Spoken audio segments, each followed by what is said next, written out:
What is peer-to-peer system? Peer-to-peer, a variant of architecture of system which is based on a network of equal nodes.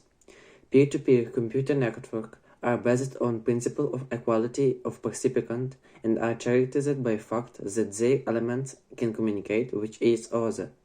In contrast to traditional architecture, when only a certain category of participants, called servers, can provide certain services to others. The phrase peer-to-peer was first used in 1984 by Pablo Yonis in the development in IBM Advanced Peer-to-Peer Network Architecture. In pure peer-to-peer network, there is no concept of clients of servers.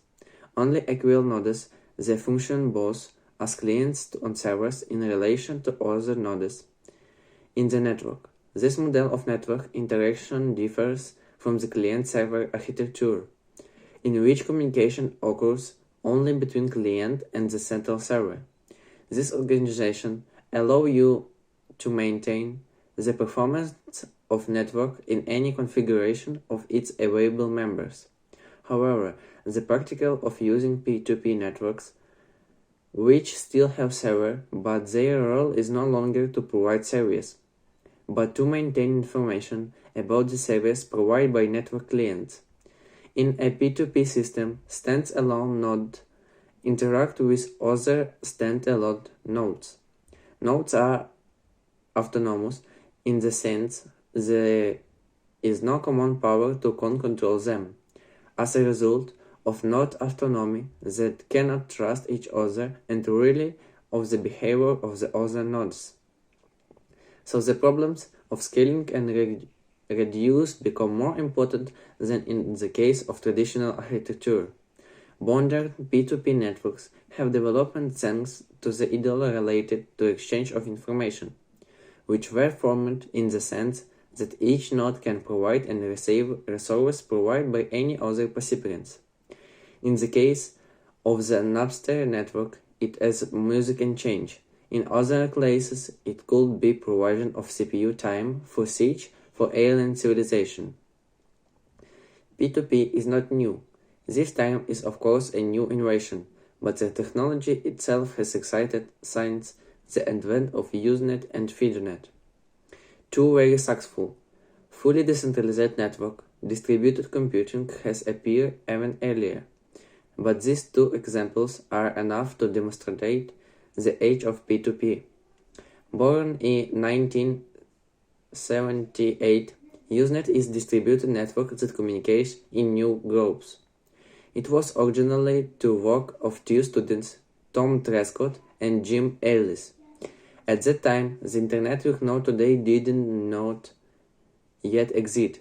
File sharing took place over telephone lines, usually overnight because it was cheaper. Thus, there was no effective way to centralize a service like Usenet. Another outstanding success P2P was of FeedNet. FeedNet, like Usenet, is a Tizen distributed machine network. FeedNet was founded in 1984 by Tom Jennings as a means for exchanging messages between users of various BBC. It was needed, so it grew quickly, and Usenet exists to this day. The first generation of P2P network is characterized by presence of dedicated central server, which can act, for example, database and search coordination. However, the architecture of such network allows communication and transaction of information directly between any of its members. The population and current era of peer-to-peer began with the creation of Napster network. In May 1999, Napster gave users the ability to distribute and share their favorite music directly with other end users. The network was used as a central server, in particular for such purpose. The number of Napster users in February 2001 was 26 million. Almost Napster began to face problems with the law. The network had a dedicated central server and it was alleged. Also, the system itself was not a direct violation of the law. its existence falsificates this. Many Napster clones appeared at this time. Most were a result of customer analysis and compatibility protocol. Users had same idea, only the best. All had the same architecture, one central server with a large number of clients. The central server facilitated client connection and search. Once the desired song was found, the service provided a direct connection between the two clients so they could transfer files. The network was created shortly after Napster. The key advantage of eDonkey over Napster was the network allowed the different parts of the same file to download with different network members who provided it. Another advantage eDonkey was the server software laughter acquired cross-server functionality, which allowed it to search for information on network members connected to different servers. Despite the advantage due to use of networks, this network was not a pure peer-to-peer network. The second generation of peer-to-peer network is characterized by absence of central server and at the same time the fundamental ability to search among network participants.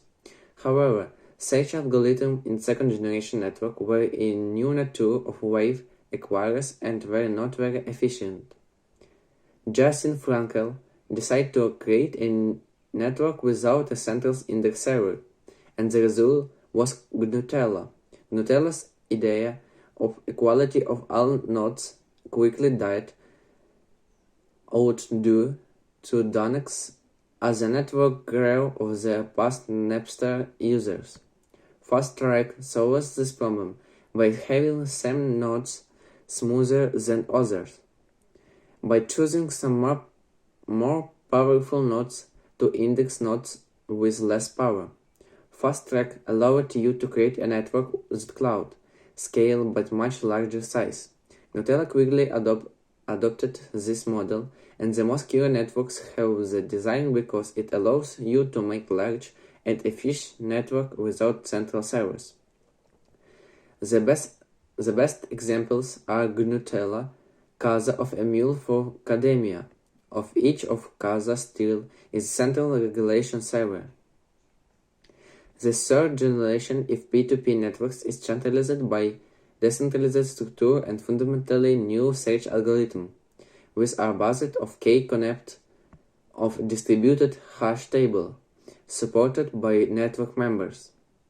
Distributed hash tables help solve the scaling problem by selecting different nodes to index certain hash function values, which are used to identify files, allowing you to quickly and efficiently search for any file on the network.